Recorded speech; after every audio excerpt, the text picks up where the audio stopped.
días. Bueno, yo voy a leer mi trabajo, pero no sea muy pesado. El profesor frente a 40 jóvenes dispuestos en sillas o butacas, en filas o en círculo o en cuadros o alrededor de la habitación llamada aula, al interior de un edificio llamado escuela. Es un punto del espacio-tiempo en el que concurren las expectativas sociales plasmadas en leyes y reglamentos, concretadas en políticas públicas. Concurren también las subjetividades del docente y los estudiantes, sus expectativas, intereses y emociones, así como sus condiciones materiales, su tipo de alimentación, vivienda y comunidad, además los servicios y productos que pueden consumir. Fuera del aula participan, observan y buscan los trabajadores no docentes de la escuela. Los directivos agregan su posición de autoridad administrativa y en ocasiones pedagógica. Fuera de la escuela, la sociedad, con sus múltiples intereses y contradicciones, genera y deposita esperanzas e ideales en la escuela. Incluso a nivel supranacional, las instituciones como la OCDE establecen recomendaciones sobre las políticas educativas nacionales. En este momento breve de concurrencia entre docente y estudiante, sobresaturado de determinaciones, debe darse un proceso educativo. Pero, ¿cuáles son los supuestos en este proceso? Aparentemente, las finalidades de la educación formal en la sociedad mexicana son formar para la vida o para el trabajo, en su variante técnica o profesional. Esto presupone que la educación como acto tiene la posibilidad de modificar la conducta y subjetividad de los participantes, que se otorga además la responsabilidad prioritaria de ese cambio al docente, ayudado por el andamiaje institucional públicamente instrumentado para ese tema. En ese punto del espacio-tiempo en que coinciden el docente y los estudiantes, deben ocurrir de formas mínimas o amplias un conjunto de procesos en los niños y jóvenes, a grado tal que deberían ser impresos en sus conductas y subjetividades de forma consciente y duradera. Si bien el docente también se transforma, aprende y olvida, su posición en el aula como autoridad lo obliga a dirigir. Desde los primeros años de la educación formal, el niño es orientado a reconocer en el docente una figura de autoridad y control. Debido a esto es que, posteriormente, los jóvenes esperan de él las instrucciones de lo que se realizará durante el breve periodo de clase, y de él debe provenir una sanción evaluadora que legitime su aprendizaje. Incluso en los casos en los que hay autoevaluación o coevaluación, no es la norma omitir la evaluación del docente, mientras que es más común omitir las primeras dos formas de evaluación anteriormente mencionadas. Dichos procesos son producidos mediante una relación pedagógica fundamental, a saber, la obediencia. He aquí una descripción de los momentos de la obediencia en la historia de la infancia y juventud al interior de la educación formal contemporánea. La primera relación pedagógica institucional es la obediencia a la institución. En efecto, desde la primera presencia del tutor con su hijo o del joven adulto en la institución escolar, se somete al conjunto de requisitos y formalidades prerrogativas de la escuela.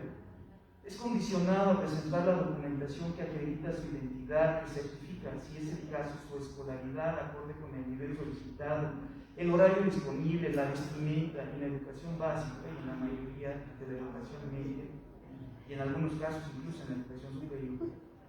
Incluso sin tener la claridad cabal, el joven se somete al conjunto de conocimientos que deberá reproducir de forma creativa, quizá, en el transcurso de su formación desde la primera infancia hasta la adultez. La segunda relación pedagógica institucional es la obediencia al representante de la educación, el maestro o la maestra.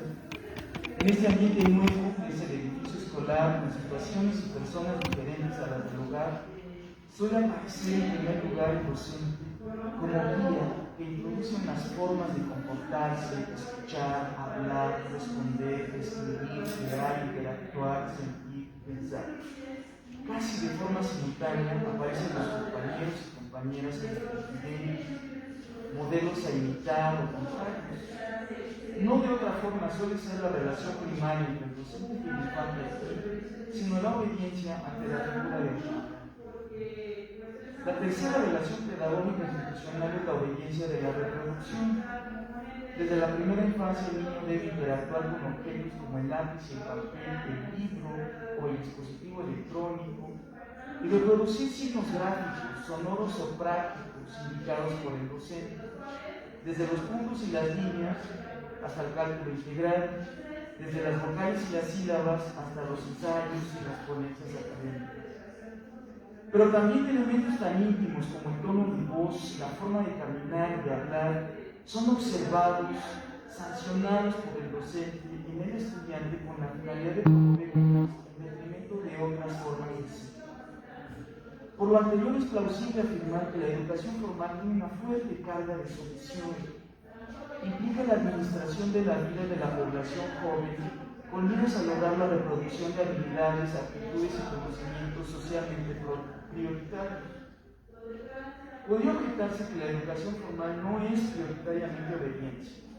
Desde esta perspectiva suele exaltarse el papel relevante del profesor o profesora como modelo salular, en tanto que arquetipos de sabiduría o de disciplina o de honestidad o de probidad. También se debe considerarse la educación formal como algo valiosamente bueno en sí mismo, o al menos como herramienta indispensable para desenvolverse de forma sobresaliente, o quizás simplemente de forma productiva en la sociedad. Se podría argumentar además que el conocimiento en la educación formal puede ser también arma revolucionaria contra la injusticia.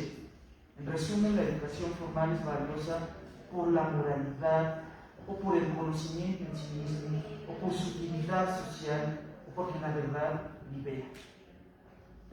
Frente a esta objeción podría responderse que para exaltar la relación docente-alumnos, aduciendo el valor moral en dicha relación, se presupone que la conciencia tiene en sí misma la claridad y la evidencia que le permite liberarse de los condicionamientos y los prejuicios, o al menos la claridad y la evidencia para identificar sus propios condicionamientos y prejuicios y de esta forma entrever quizá el camino de la liberación. Pero, ¿cómo identificar los condicionamientos y prejuicios sino en relación al conocimiento de la verdad, la cual funciona aquí como instrumento de legitimación de prácticas normalizadoras y reproductoras? Incluso dado el carácter limitado del conocimiento, la verdad actualmente se disuelve en opiniones más o menos probables. Más aún, si los valores morales exaltados en la relación docente-alumno no son conocimientos, sino actitudes de sensibilidad, parece entonces que éstas solo se incorporan por las ventajas que proporcionan de forma individual o por el tipo de sociabilidad preferible que reproducen, con lo que se regresa con la educación formal a la reproducción mediante el ejemplo de opciones preferibles dada una sensibilidad social. En este caso, la educación formal produce sujetos sumisos a una sensibilidad, segregándolos en caso de no incorporar los valores que el profesor encarna en su interacción con ellos. Por otro lado, afirmar que la educación formal es indispensable para desenvolverse de forma productiva y sobresaliente en la sociedad presupone la lucha por ocupar espacios socialmente relevantes. Lucha en términos de esmero personal, tiempo invertido, habilidad para utilizar los conocimientos de forma que den ventaja sobre los demás. La preocupación por sobresalir implica, en efecto, intentar ser superior en algún sentido a los demás, o tener acceso a beneficios materiales o de honor o de poder al interior de la sociedad, con lo que la educación se instrumentaliza al ser prioritariamente un arma en el combate por las posiciones de privilegio social. Además, si la educación formal es indispensable para que el individuo sea socialmente productivo, entonces dicha educación también instrumentaliza el conocimiento a la producción de objetos para que circulen en la sociedad, satisfaciendo o creando nuevas necesidades, otorgándoles así un valor. Si desde esta perspectiva no hay un valor trascendente para la sociedad, sino su misma existencia, Entonces lo que ocurre en las sociedades contemporáneas es la conformación de grupos de intereses múltiples, los cuales utilizan sus posiciones y condiciones de influencia para orientar las necesidades sociales, de forma que obtengan más beneficios o relevancia o poder. En este caso, la educación formal produce sujetos sumisos ante las condiciones de producción que benefician a una minoría, produciendo cada vez más una mayoría gobernable, esto es sumisión. Pero también exaltar el saber en la educación formal como instrumento para la revolución presupone distinguir entre un sector progresista y otro conservador con base en el saber, ya sea de la naturaleza verdadera de lo real o del destino efectivo de la humanidad. Saber que ambos sectores reclaman y que combaten con las armas del discurso y la fuerza. En ambos casos precisan de la conformación de cuadros ideológicamente obedientes y confiables para la resolución de la contradicción que en algún momento deberá ocurrir. En este caso, la educación formal produce sujetos sumisos cuya elección única es acatar o la fuerza de la justicia revolucionaria o la evidencia de la verdad trascendente. Por último, exaltar el conocimiento como algo bueno en sí mismo presupone establecer una relación necesaria entre el conocimiento y el bien. Sin embargo, el conocimiento actualmente no es concebido prioritariamente como mera copia de la realidad ni como pura revelación del destino trascendente de la humanidad. Antes bien, el conocimiento suele ser concebido con una función práctica, promover el bienestar del individuo y de la sociedad. Pero, ¿cómo esto se desenvuelve de forma concreta en el ejercicio docente al interior de una escuela preparatoria? Generalmente el profesor al ingresar a un aula tiene ya una caracterización escrita o incluso memorizada que implica un conjunto de objetivos, actividades y criterios de evaluación, que considera el tiempo determinado para cada sesión, los materiales e instrumentos que se necesitarán, las características del grupo al que se dirigirá. Esta caracterización es llamada planeación de clase. Todo esto es pensado y diseñado de forma casi exclusiva por el profesor, en el marco de disposiciones generales impuestas por la autoridad educativa. Es por esto que el papel de los y las estudiantes es esencialmente reproductor, pues son más bien receptores de las disposiciones ya estructuradas de los adultos. Por otro lado, ¿qué institución presume el cumplimiento cabal de sus objetivos formalmente establecidos? Antes bien, la conformación institucional distribuye a los individuos en el espacio, los clasifica según criterios que establecen graduaciones y distinciones entre sus integrantes. Es aquí donde hay un éxito institucional más que en el logro de sus objetivos formalmente establecidos. La prueba de esto es su misma permanencia, a pesar de no cumplir con sus objetivos formales, pues de lo contrario ya no existiría. Cabría preguntarse además si una crítica expresada en el documento Nuevo Currículo de la Educación Media Superior que justifica la implementación de una reforma política al modelo educativo de la educación media superior en México, proceso iniciado desde el año 2012, ha sido superado. Cito aquí este documento. Existe evidencia de que el modelo educativo de la educación media superior vigente no responde a las necesidades presentes y futuras de los jóvenes. Actualmente la enseñanza se encuentra dirigida de manera estricta por el profesor, es impersonal, homogéneo, prioriza la acumulación de conocimientos y no el logro de aprendizajes profundos. El conocimiento se encuentra fragmentado por semestres académicos, clases, asignaturas, y se prioriza la memorización y la consecuente acumulación de contenidos desconectados. El aprendizaje se rige por un calendario estricto de actividades en las que se les dice a los alumnos qué hacer y qué no hacer. Todo ello produce conocimientos fragmentados con limitada aplicabilidad, relevancia, pertinencia y vigencia en la vida cotidiana de los estudiantes, así como amnesia post-evaluación en lugar de aprendizajes significativos y profundos. Aquí termina el texto. En el texto anterior se sugiere que para atender a las necesidades de los jóvenes, los aprendizajes deben ser significativos y profundos. Esto es, el conocimiento debe estructurar la comprensión articulada, no fragmentada de la realidad, para así poder aplicarse e intervenir en ella, pues solo si es aplicable de forma articulada es relevante. Por lo que solo si es constantemente utilizado como instrumento de intervención en lo real es pertinente y vigente. Sin embargo, La situación del estudiantado después de 10 años quizá no ha cambiado de forma sustantiva.